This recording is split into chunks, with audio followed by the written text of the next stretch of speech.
14 avril 1996, 262 km sur Paris-Roubaix, la 100e.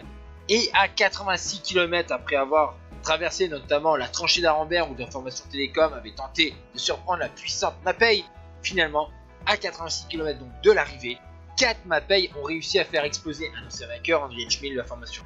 Malheureusement, parmi ces 4 coureurs, Ballerini, le tenant du titre, va crever et ils seront plus que 3 à l'avant de la course. Que 3, hein, c'est peu dire. À 60 km de l'arrivée, Johan Museeuw a également crevé, mais après un long effort, il va rejoindre ses 2 équipiers. Alors, à l'avant, il y a quand même donc Johan Museeuw, déjà vainqueur du Tour des Flandres notamment, mais 4e de Paris-Roubaix en 93, 7e en 92, 3e en 95 et 3e du Tour des Flandres en cette année 1996. Avec lui, il y a donc Andrea Tafi, une belle machine à rouler, et Bartolami, 10e de l'édition en 95. Derrière, un coureur va se montrer très costaud, il s'agit de Stefano Zanini de la Gewis, 3e en 95. Le coureur italien n'a pas eu de chance parce qu'au moment où la course s'est décampée en faveur des coureurs de la Mapei, lui il avait crevé. Donc malheureusement il a dû rattraper petit à petit tous les morts et ensuite revenir sur un Mapei.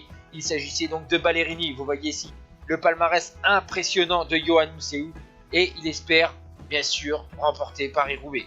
Ensuite, à 15 km de l'arrivée, le grand président de la Mapei a décidé de contacter le fait vert et lui dit « Je veux que ça soit Johan Museeuw qui gagne Paris-Roubaix ». Alors, qu'à 10 km de l'arrivée, dans le secteur de M, Museeuw va encore crever, mais cette fois-ci, ses 2 compatriotes de la formation Mapei, ils sont tous les 2 italiens, vont attendre leur leader cette fois-ci. Pas d'effort pour Johan, il va revenir rapidement dans la roue des 2 transalpins et ensuite ils vont foncer sur le vélodrome de Roubaix.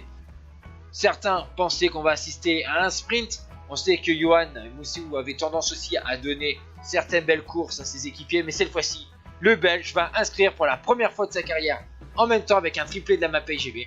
Johan Museeuw remporte Paris-Roubaix 96. Derrière, un petit sprint houleux, mais on va voir que Stefano Zanini va empêcher le quadruplé pour la Mapei. Le coureur de la Gewis devance à 2 minutes 38 Franco Ballerini, Schmid 6e, 7e Brian Holm, Ekimov 8e ou encore Moreau 9e.